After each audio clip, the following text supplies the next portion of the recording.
Super Smash Brothers! Go!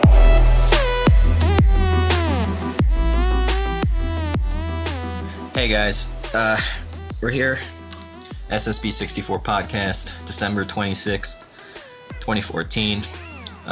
This one's going to be a little pre-recorded. It's going to go up like 2 or 3 days from now, because I just did one on Christmas. But here with me, I have Kyletree, who is a smasher from Southern California, and we're going to be talking about some things today. We're going to be talking about the SoCal scene and how far it's come in the past 2 years, 3 years.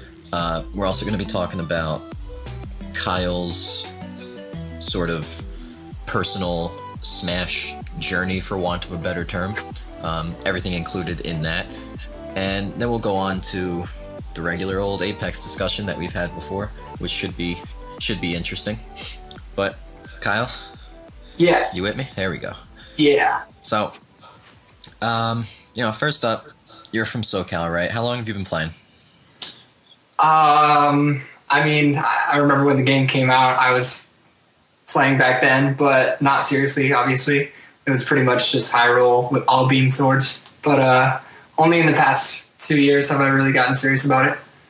And you, did the people that you played with, did everybody kind of come together competitively? Like you and Sawa, Nick, or Cameron, Egg Mode? Like, are these people that you met through Smash, or had you known them beforehand? I had known them. I knew Cameron, Egg Mode, through school. We were both in drumline together. And then he just kind of invited us over to play every day. So we were just over at his place playing every night. But we didn't really know anything back then. We didn't know about DI. We didn't know barely about Z canceling. So, it wasn't too serious, I guess. Yeah, and so then, I remember when I flew out,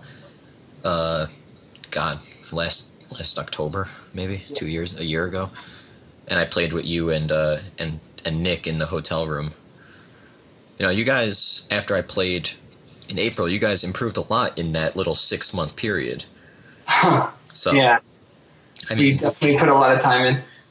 Yeah, so how did you go about, because I know when people start playing, right, like once they make that initial jump from casual to competitive, for, if we put it that way, it's like everything kind of comes in at once. Like you start Z canceling, you start DIing, you start learning all the techs. Yeah. So, what else did you guys do? Did you guys just play with each other? Or did you look up everything online and decide, okay, we're going to work on this now, we're going to work on this later? We just played each other a lot, and back then, Cameron and I only played Ness, and Sawa played whoever, Pikachu, Falcon, and we didn't really understand that Ness is really bad. So he would just beat us all the time, every game, and we were confused because we thought Ness was really good. So then eventually we just looked it up, and we found out that Ness actually is not that great. I always found that a little, I don't know, that's such a common thing I've found, that so many people who are newer to the newer to the scene, should we say, they think Ness is amazing. I don't know. Yeah. It's so strange. I think it's just because I don't know. I think his spike just seemed godlike back then because it was just such an easy kill. But I don't know. Yeah, I don't know. Yeah, I noticed a lot when I was playing, in my early years, 2010 or whatever the hell I started. Nobody liked to pick Ness just because his recovery was so bad. You would hit the stage most of the time. Yeah, I don't know. I don't know what we were thinking of back then. But, eventually, it became obvious that we should start playing other characters. So you moved on from Ness to... Did you go on to Yoshi first or Pika? Yeah. I think I pretty much moved from Ness to Pikachu, but we still weren't good. So it's not like I was learning the right things with Pikachu. I wasn't doing short hop up airs or anything like that. It was just more learning the mechanics of the game and learning how to gimp and stuff like that. But yeah, we really didn't get serious. When I started actually getting serious was when I picked up Yoshi, I think. Yeah.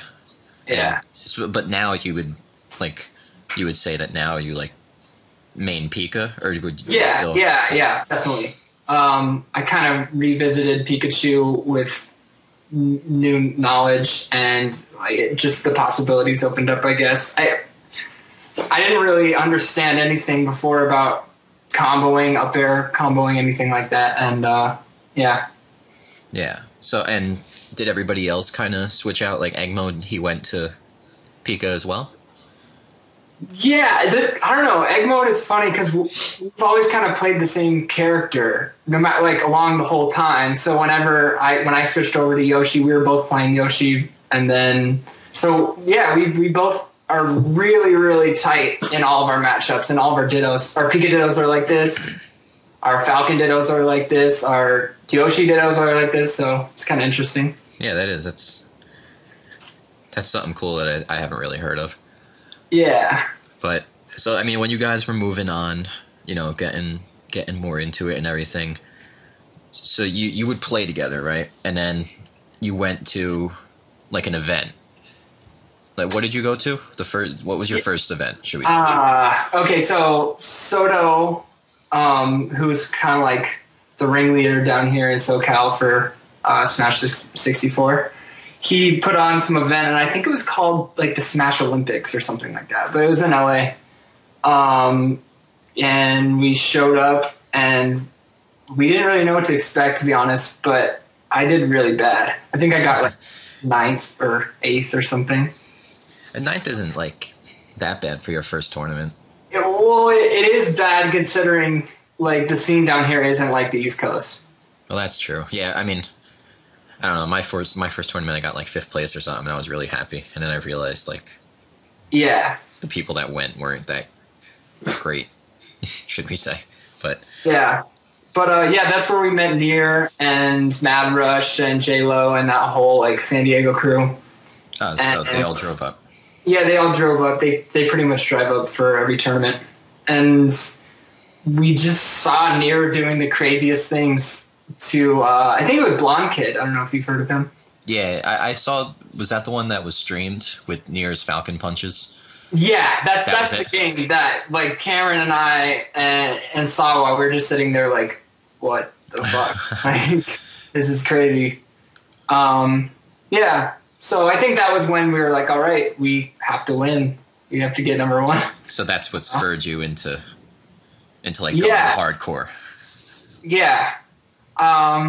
It's a pretty known thing, I guess, but when you are just playing with the same 2 people over and over and over again, it's really easy to get stagnant and to not really progress because, yeah, you don't really know what you're doing wrong.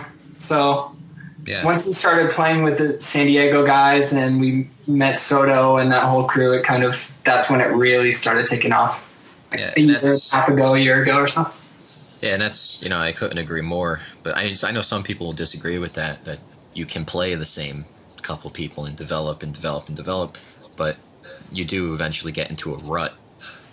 Yeah. You're not able to experience all the different habits of people.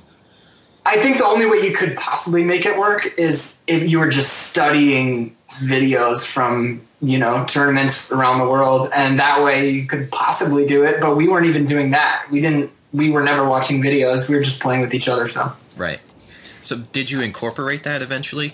Because like, what did you do to improve? Like you would try, you would do combo video stuff, right?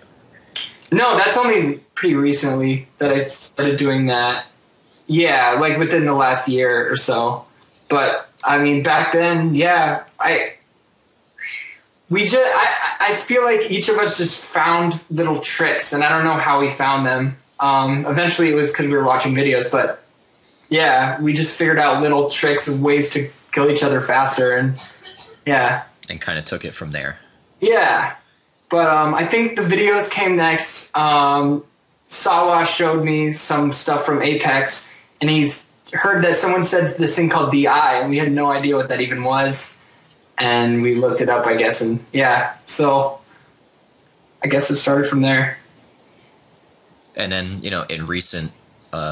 in more recent times, you've been trying to replicate combo videos? Yeah, I don't know. I was in Hawaii like a year ago or so, and I had nothing to do for a couple days. Just for some reason, we just had a lull there. So I had Smash with me, and I found this guy Mariguas through the Apex videos, and I was just like blown away by his combos, really. And so I just started picking them apart, and the thing that I really liked about it initially is that I love Smash, obviously, and I love puzzles, and I realized that this is just a puzzle for Smash. It's all you have to do is get the first move, and if you can do the first move, then add on the second and add on the third, and I just thought there's no reason why I can't do this stuff. So so I started picking that up, and it just really, really helped out with my tech skill. Do you think it has like greatly aided in other areas as well? Because obviously, if you're getting, the replication down pat, then you're going to be getting those like the frame perfect up airs, the frame, all the other things I've seen in Mariguas combo videos. Yeah, I think it helps out with everything, to be honest. Like you said, it helps out with just your speed, because literally some of the combos that I've been doing recently, if I was a frame later or earlier, it wouldn't have worked. So it's just really breaking down frame by frame the moves. And another thing that I do, especially recently, is once I have a combo and I think I can do it well enough, I'll see if I can do it 10 times in a row. Mm-hmm. And what's interesting about this, for anyone who's ever tried this, is even if you have something down well, the first 9 times is easy. The hardest part is the 10th time, because you're so nervous and you're so anxious about it. And it gives me the same feeling the 10th time as when I'm, like in a tournament, and I'm just nervous and I know that I can do the thing, but there's some weird mental block there. So it's just learning how to calm your mind and to just confirm for yourself that you can do what you need to do, I guess. Yeah. And I don't know if that makes any sense. I understand it. Yeah. It's, it's a personal goal that you feel like you should meet. And if you don't meet it, or the prospect of not meeting it gets you a little bit agitated inside. Yeah. It's odd. It's one of those weird things. I've definitely experienced it at tournaments where I'm playing someone and I know that I'm way better than them, and I know that I should definitely be winning, but my head is so caught up in the wrong things. I'm not thinking about the present. I'm thinking about what just happened or what's going to happen. And so it's just really it's like a meditation thing, really. It's just getting to the point where you can just be in the now and focused on what you need to do, and not let it get to you that it is that 10th time, I guess. Right. So, yeah. So okay, I'll get into that right now, but with one last thing about the combo videos. Sure. You mentioned before that, you want to do it 9 times in a row and you want to get it 10 times in a row. You want to get it this many. Do you do them, you said that you do them at slower speeds? Yeah, so the idea with that is, like I said, I was in drumline with egg mode, and the biggest thing I learned in drumline is that if you can't do something, then you need to do it slower, and if you still can't do it, then you need to do it even slower. And it got kind of ridiculous with our drumline teacher, because we would be playing things at 10 beats per minute, which anyone who knows music, that is really, really slow. That is uncomfortably slow. Yeah. So that way, you've really, really broken down what you're trying to do. And if you could do it at 10, then you move up to 20 and then up to 30. So I kind of applied that same thing to combos, and I realized a lot of the reason why I can't do this is just my hands just don't have the muscle memory, and I need to find a way to train them to do it slowly. So I hit up Madeo, or I don't know how you say his name, Madeo? Madeo, I don't know. Like that, yeah. So I hit him up a little while ago asking him if there's a way for me to use my Game Shark to fix the speed issue. Because if you've ever been in training mode and you change the speed, once you press reset, it changes the speed back. Right. Yeah, so I asked him if there's a way to fix it. He made the code for me. And like, especially recently, I've just been using that like 2/3 or half speed all the time. And it's helped so much. It's crazy. Yeah, that's pretty interesting because, you said it's in drumline, and I know it's present in other things too. Any kind of music practice. People say practice your scales, practice your motions, practice all that, and just do it slow until you can build up the speed and build up the muscle memory. Yeah, and it's crazy how I've noticed it. I can't do something, and I can't do something, and I'll do it slow, do it slow, do it slow, do it slow, go back to the normal speed, and it's just easy now. Yeah. Yeah, so. And so, that helps out with your confidence, certainly, when you're finally performing the combos. So has your mindset and your confidence level, have they changed going into events because you've been putting in all this practice? Like, if you've still got have you still got the butterflies from, like you said, the 9th going on to the 10th time? The 10th time is when you feel nervous. Do you still get that like more often, or has it helped with that a little bit? It's definitely helped. I feel like it's always going to be there a little bit, but every tournament I go to, I feel more and more confident with it. And I also think it's one of those things where, if you've beaten someone, the next time you play them, you have a totally different attitude towards it, because you're just like, oh, absolutely, I can beat this person, and it's easy, Mm-hmm.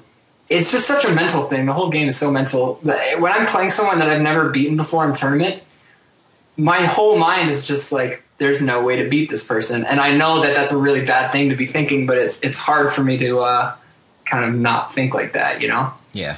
That's why I think it's so crucial to have people around you that you go even with in tourneys. You know what I mean? It's not good for a scene. Well, it's not good for a personal player, but it's also not good for a scene to have the same results over and over and over again. Yeah. It's good to have mix-ups. It's good to have upsets. It's good to have, like, you don't know who's going to win in this matchup. Yeah, I definitely agree with that. And that's how things have been recently in the past couple months with our SoCal crew. It's getting pretty even. Yeah, these power rankings that I saw, they're I'll read them off. It goes from 1 down. Nier, Hero Pie, Egg Mode, Kyletree, Soto, Sawa, Mad Rush, D35, Wookie, Smash Tista, Culex, JLo, T-Mac, Tetsuo, and Nalgus. Some I don't know some of them. I don't know Nalgus. I don't know Culex. I don't think they were there when I came out. Yeah. So maybe they're newer players. But has that shifted around? Yes, it's changed so much. Yeah, so, I mean, it's hard to say for sure, but basically, I would say that I've slightly kind of passed up Egg Mode, at least at the moment, but that always fluctuates. And then Soto has beaten both me and Egg Mode in the last a couple tournaments, I think, just because his Kirby's just so on point now. Mm-hmm. Once again, I don't know how finalized any of those things are. It always fluctuates, but I don't know. I could easily see Cameron, Egg Mode, or Soto passing up Hero Pie or Nier. I mean, none of that would really surprise me in the next year going forward, I guess. Right. Yeah. And Hero Pie is one of the kids who's like, he's not really. It doesn't seem like he's one of the kids in like your little clique of SoCal guys. They live like 40 minutes east or something like that. I don't know how often you guys play.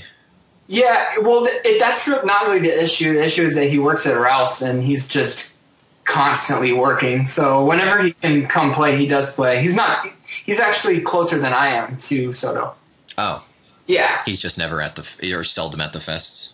Yeah, like he just, especially recently, has been having work so much that can't play too often. But yeah, he's just really, really fast. And it's crazy. Can I just talk real fast about, Because, I mean, all right, I'm going to be completely unbiased in this podcast, even though I am on Team East Coast. But Okay. I just want to get, like, your feelings on how... I'm not even going to bring up my visit out there because that was so long ago. But when when Carry On came out, Yeah. like, Hero Pie wasn't at the event, but, like, did anybody have any, like, preconceptions about Steve, like, from him flying out? You know, like, oh, he's going to enter the tournament. Did you guys have any idea of where he would place or what he would be doing? Or, you know what I mean? Did you guys study up on him? Well, okay, I knew that Nier would beat him, for sure. I definitely thought Hero Pie would beat him. I wasn't sure about me, Soto, or Egma. And then he showed up, and we were playing friendlies, and we were pretty close. When I was playing Pikachu, I was probably beating him most of the time. But then it was really weird because when he played in tournament, he definitely brought like a new level. Right. I don't know if that was on purpose or if that's like just something subconscious or whatever, but he definitely was playing a lot better in tournament than he was in friendlies. Yeah. And so then I took him out. I put him in losers, and I, at that moment, like we were kind of saying before, just decided that it's not a problem. I could easily beat him again. And then I was put into losers by Nier, and then I came up and played Carry On, and he took it. And it was crazy. Yeah, that's one of the things that, like, so when, you know, when you beat someone in tournament and later on you're like, it usually, you don't really often face the same person in tournament unless it's winners finals, grand finals. Yeah. So in your case, it was, I think, winners semis and losers finals. Yeah, something like that. Yeah. Something like that. So, I mean, that's not that common. Mhm. So maybe that had something to do, like, if you had beaten Steve and then he got, like, 5th place, and then you had to play him at Apex, like, do you think that would be a different feeling than you having to play him in the same tournament? Yes. I think it would have helped me in that case. Yeah. Yeah, he was just so, you could tell that he was very, very disappointed in himself, and he's like, there's no way that I'm going to lose to him again. So, I don't know, he just had that fire, I guess. I don't know. Yeah, at that point it was more of a mental battle. Yeah, for sure. And he came into it so focused, and I came into it so relaxed, like, I can beat this guy again, no problem. Right. But yeah, he played super well. It came down to the last stock, like, high percentage, so it was crazy. Yeah, I watched it streamed. It was a pretty good set. Yeah. But, so, I mean, all right, if we go from there, you know, we had, so Steve's the second person to fly over from the East Coast, with me being the first. Mm-hmm. So we're having this crew battle at Apex. So, you know, how many people are we thinking? I mean, this isn't necessarily on the record for what we're going to have, but what do you think is a good number?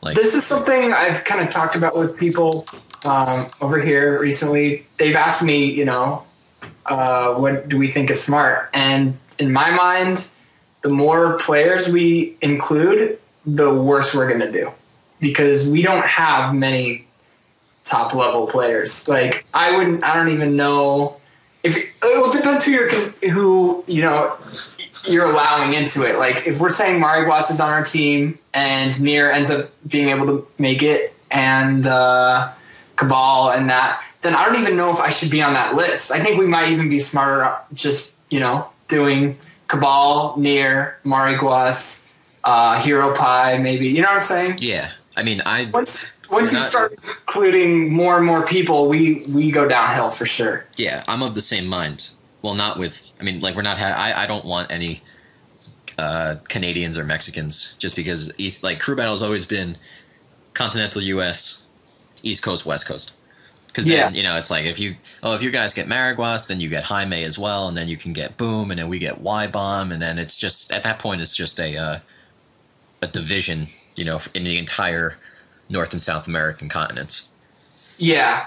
But for sure. I mean, really, in the end, what it comes down to, like Kuro was saying before, is making it interesting. We want it to be as interesting as possible. So, I don't know. I definitely see what you're saying, though. Yeah, but I'm of the mind that like there are definitely going to be people who aren't going to play. But it's like how technical are you going to get? Because Nier recently just moved into Tijuana. Is he now not SoCal? He's lived in San Diego his whole life, so it's like, I don't know. Yeah, I would like grandfather Nier in because he hadn't moved when this was all discussed. Yeah. So. Okay. For sure. Well, I mean, like the same thing would be true of Sensei. Sensei moved to Hollywood, but he lived in Jersey for 27 years. Yeah. Yeah. But in any case, I think that Nier is a solid choice, a very solid choice, and Cabal is also a great choice. And I think I agree that the larger the player base, the worse everyone would do, but also the smaller it is, the less balanced. Yeah. Like if it's four people, if it's Nier, Cabal, Hero Pie, and like one other person versus like four people, you know what I mean? Uh-huh. A 4-on-4 isn't really indicative of much. I personally, I like 7-on-7 or 8-on-8. Yeah, no, obviously that's more fun if we had 8 really solid players. But I'm just being honest, we don't have 8 people that are up to that level. Right. So, yeah, it gets tricky. But what I would like to see is like a 5 or a 6. 6-on-6, 5-on-5, I think that would be really fun. And we could just have our own little competition beforehand to decide who that would be. Right. Me, Soto, Egg Mode. I think Hipster's coming. Yeah. So, yeah, we would just figure that out on our own. But I think the Washington guys, I mean, I've only seen one video of, who is it? Captain L and someone else. I think Captain L is the really, really technical fox up there. Yeah. He would be like somebody that would probably get slept on, honestly, and he could come in and do damage. Yeah. Because, not a lot of people are used to playing really technical foxes. Definitely. I don't know too much about the Washington crew, but we're going to figure all that out. I think a 6-on-6 would probably be what it's going to be. Yeah. And then we'll just kind of figure out, who was going where. Yeah. Because, I mean, I want to play, but of course, I would not want to put myself in over, like, LD. Like... Yeah, that's kind of the conversation I was having with other people is I do not want to automatically include myself just, Yeah. I want to do what's best for the whole West Coast, I guess. Of course. Yeah. But, so, I mean, I really want to have that on Friday after teams because we'll have a good amount of time. Cool. But I also want to have the money matches on Friday after teams, or even during, depending on if, when people are eliminated or whatnot. But, okay. So you've got, how many money matches do you have lined up? Just one. It's only you and Kuro? Yeah. And what are the stipulations? I think we said $20, Dreamland only, best out of 5, and only Pikachu. So just Pika Dittos. Pika so it's just Zenith 2013 all over again. Sure, yeah. So how are you, as I talked to Kuro about this, if you watched it, but... Yeah, I heard. How are you feeling about it? Like we were kind of just saying before, when you feel really comfortable, that is when you're at your weakest. Because you kind of need a little bit of nerves in a way to play at your best. I think when you go into something not worried at all, I don't know if that's a good thing. So I think I have that going for me in that I know that it's going to be hard. But I don't know. I feel pretty good about it, to be honest. I feel like I've played more Picadillos in my life than any other matchup. I feel really comfortable with it. I was talking to Mario Boss about it when I was hanging with him a couple weeks ago. and he said that he destroys Kuro, like absolutely destroys him. And one thing that I've noticed is that he has a technique with up smashes that Kuro does not even understand, maybe, or maybe he doesn't apply it to his game. But Mariguas does this thing with up smash that can just lead into a death no matter what. Yeah. It's really crazy to watch, actually. I just recorded video upon video of Mariguas doing it to kind of figure out how he's even getting the up smash in the first place. So that's what I've been deconstructing, kind of. Right. Yeah. So did your... Go on. No, all I'm saying is, if I were to play the way that I've played my whole life, I think I would lose against Kuro. But I think in this next month, if I really focus on what Mariguas was showing me with the combos and that kind of thing, I think that I could beat him. Yeah. Right. I mean, this is crunch time too. It's Apex. Yeah, of course. Apex is literally playing every day. It's a month away. It's not like you got 2 months, 3 months to practice up. It's 4 weeks. Yeah, exactly. So, but do you think that your trip down to Mexico to play with Mariguas and all those guys, do you think that greatly helped you in preparing for this? Yeah, for sure. And overall, like, helped you prepare for Apex? Yep, 100%. Like, it was weird because I decided to stay a few extra days. Yeah. To get some one-on-one time, and when everyone was there, our whole West Coast crew, I didn't learn too much, to be honest, because Mariguas, the way he is, especially that he's not too great with English, he won't just tell you things. He just likes to play. Yeah. But if you really drill him about it, then he'll kind of give you some secrets, I guess. So I just drilled him for like 3 days straight afterwards, and I just asked him, okay, Pika versus Fox, Pika versus Falcon, Pika versus Kirby, what do I do specifically? And he just gave me so many things that I never had thought of before, I guess. Right. And I think that's kind of interesting to see Mariguas giving a lot of Pika stuff because of the amount of Falcon he went. Dude, his Pika is so much better than... Well, I think that he would do so much better with Pikachu than Falcon. I wonder why he's... insane. I wonder why he's insane. I don't know. I think he just really enjoys Falcon Dittos, and it's one of those things where a Falcon main will never turn down a Falcon Ditto just because. Right. Well, except for the turn down money match of Stranded and Hero Pie. Well, that I can't explain. But anyway, that's another topic. But yeah, I don't know. I was talking to him about it, and he said he might go either Kirby, Mario, or Pikachu at Apex. That's interesting choices.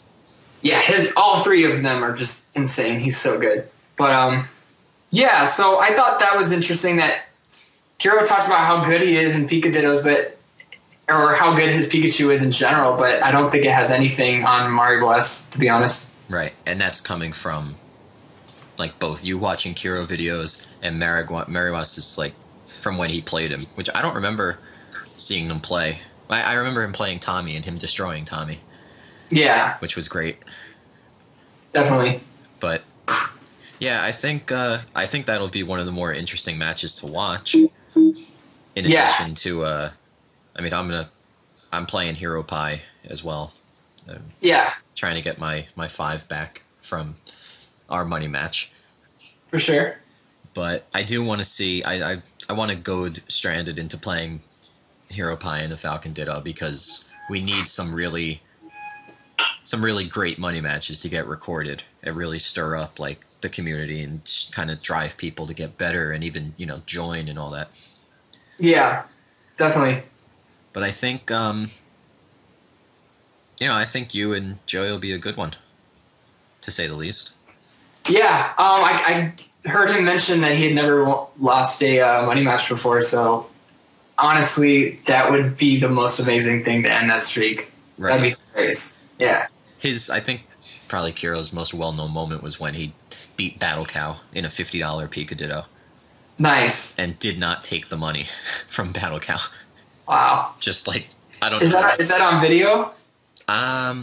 It might be. Huh. If I find it, I'll link it. Okay.